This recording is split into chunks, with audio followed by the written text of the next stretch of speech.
Halo teman-teman, sistem informasi itu apa sih? Nah, pengertiannya itu ada banyak ya. Menurut kalian yang mana sih yang paling tepat? Kalau dari aku sih dari Bang Sigelski ya.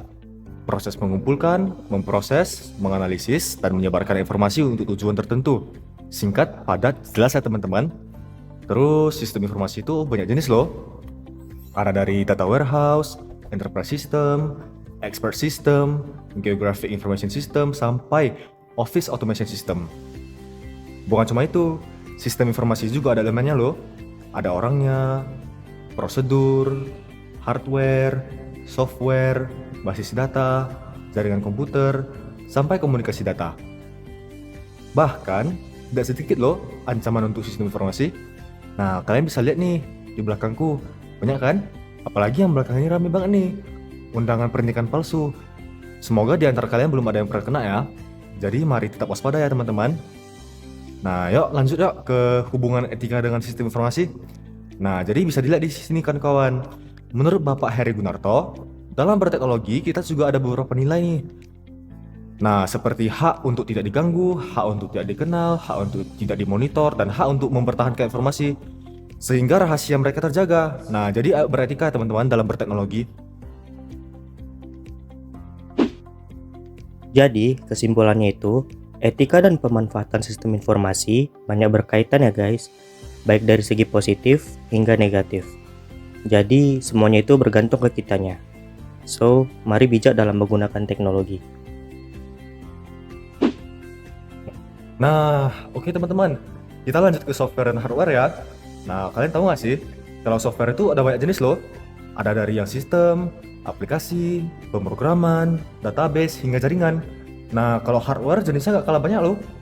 Ada input device, process device, output device, storage unit, dan peripheral. Nah, bagi yang belum tahu peripheral itu apa, contohnya itu ada di modem WiFi ya teman-teman. Next, kita akan membahas mengenai jaringan. Jaringan mengacu pada perangkat komputasi yang saling terhubung serta dapat bertukar data dan berbagi sumber daya satu sama lain. Perangkat jaringan ini menggunakan sistem aturan yang disebut sebagai protokol komunikasi untuk mentransmitkan informasi melalui teknologi fisik atau nirkabel. Ada beberapa tipe jaringan. Yang pertama jaringan area lokal atau LAN, yang kedua jaringan area luas atau WAN, yang ketiga jaringan penyedia layanan, yang keempat jaringan cloud. Ada pula kegunaan jaringan, yuk kita bahas. Jaringan komputer dibuat pertama kali pada akhir tahun 1950-an untuk digunakan di militer dan Departemen Pertahanan. Pada awalnya, jaringan komputer digunakan untuk mentransmisikan data melalui saluran telepon dan memiliki aplikasi saintifik dan komersial yang terbatas. Dengan kehadiran teknologi internet, jaringan komputer menjadi hal yang sangat dibutuhkan oleh korporasi. Selanjutnya kita akan membahas mengenai internet. Internet adalah sebuah jaringan komunikasi komputer global yang menghubungkan perangkat komputer dengan jaringan komputer yang tersebar di seluruh dunia. Kata internet ini berasal dari bahasa Latin yakni dari kata inter dan net. Kata inter memiliki arti sebagai antara, sedangkan net adalah jaringan yang merupakan singkatan dari kata network.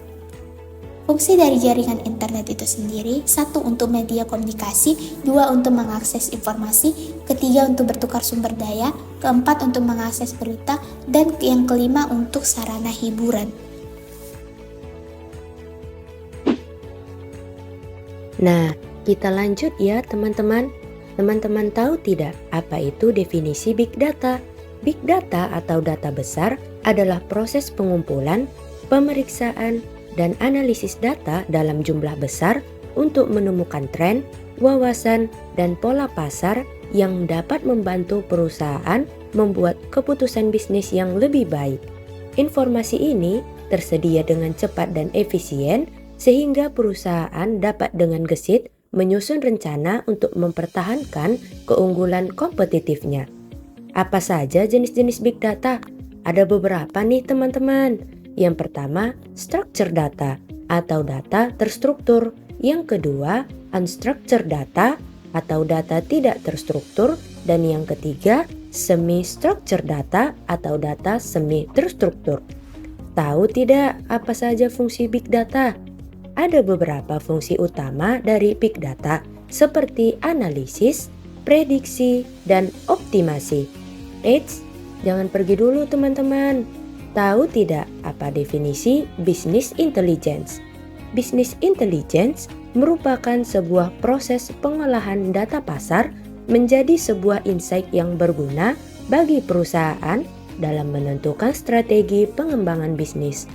Pengertian business intelligence juga dapat mengacu pada infrastruktur teknis dan prosedur yang dilakukan perusahaan dalam mengumpulkan, menyimpan, dan menganalisis data menjadi sebuah wawasan yang berguna bagi kepentingan bisnis.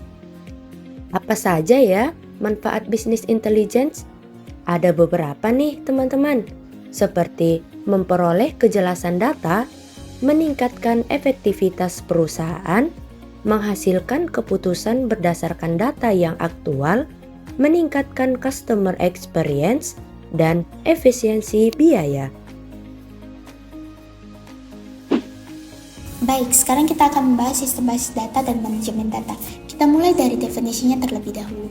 Sistem basis data atau dikenal dengan database system dalam bahasa Inggris. Secara harfiah, sistem basis data terdiri dari dua kata, sistem dan basis data. Oxford memberikan definisi dari sistem, yaitu kumpulan ide atau teori atau cara tertentu dalam melakukan sesuatu. Sedangkan definisi dari basis data, Oxford menjelaskan kumpulan data terorganisir dan disimpan di komputer dan dapat dilihat serta digunakan dengan berbagai cara. Selain itu juga, sistem basis data adalah pencegahan terhadap beberapa permasalahan, diantaranya 1. Redundansi data dan juga inkonsistensi data.